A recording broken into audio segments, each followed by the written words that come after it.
What does Eddie O? Oh, Eddie Ogre, what does he got to do to save the day? I don't think there's much he can do, but there is something LSU can do.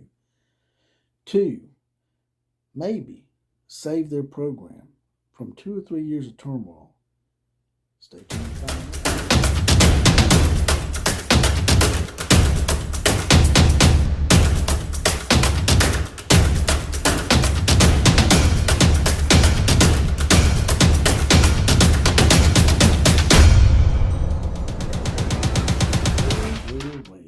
How's it going out there, boys and girls in sporting land? This is JPC. I am the outlaw of college football, and this is and always will be, without a shadow of a doubt, the home of the common Joe and common Sally in the know, even more so than all those media talking heads. That's right. I think I'm going to make it into a country song or something, Let's expand out our channel to maybe instead of American Idol, we'll have a YouTube Idol. What do y'all think about that? let's put the brakes on that for now. But anyway, today I'm gonna jump in here and do a prediction video. I like to do 2 or 3 of these a week. I've done two last week, and I struck out last week with the Magic Merlin hat. So as you can tell, Magic Merlin hat has been put to retirement, at least for this week. I got to give Magic Merlin a break. So I'm going to jump in here real quick and give you my take on the LSU-Alabama game. And I'd like to have you guys and gals tell me your prediction as well. It's a game this year that really hasn't got the feel of the Alabama-LSU rivalry that we've experienced over the last 10 to 12 years. And even last year, with the COVID year, it just didn't seem like the same rivalry anymore.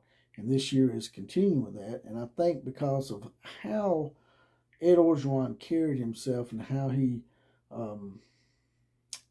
portrayed himself in Tuscaloosa the last time he was here, I think Nick Saban's going to be looking to make a statement in this game.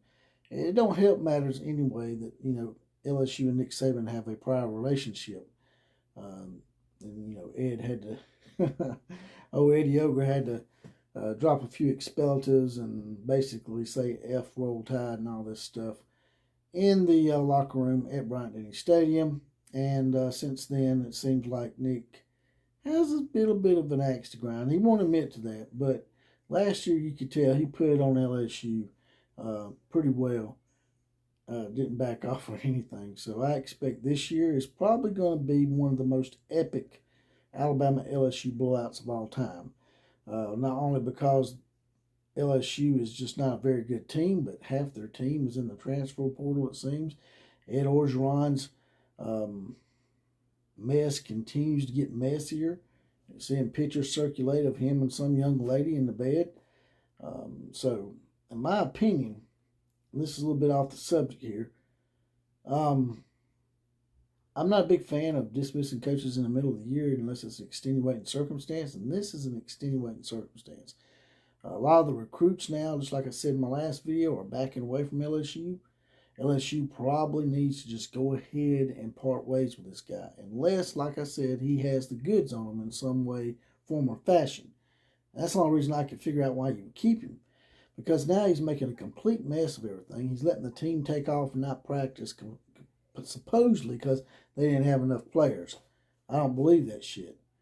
I think they just decided they weren't going to come and practice, and that's what Ed Orgeron LSU made up.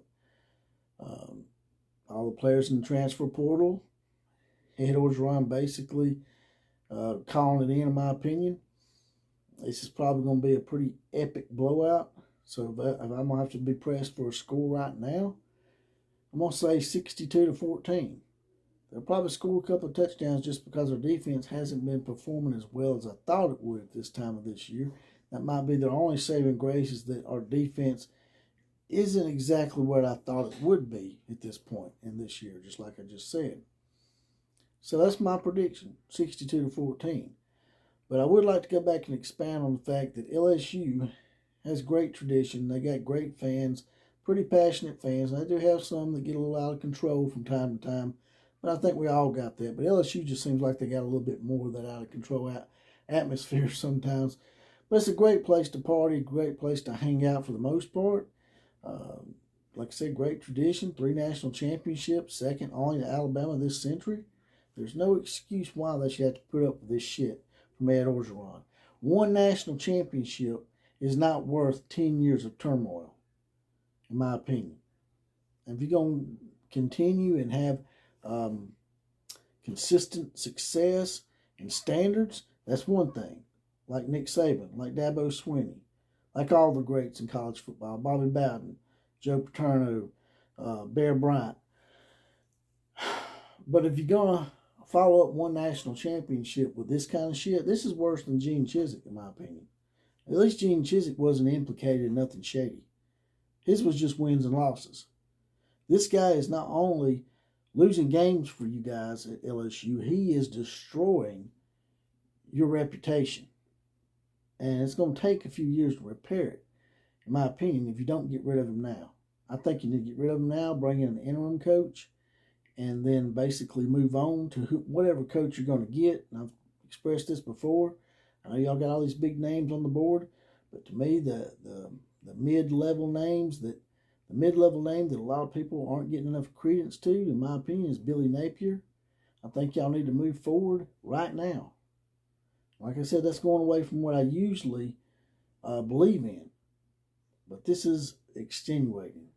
He needs to go now, because if you don't, what recruits you got now, they're all gonna decommit. And it's gonna hurt the program for 2 or 3 years down the road, and we don't want that. That's all I got to say about that. You guys and gals, tell me what you think. Like, share, comment, and subscribe. Subscribe to this channel. I love subscribe.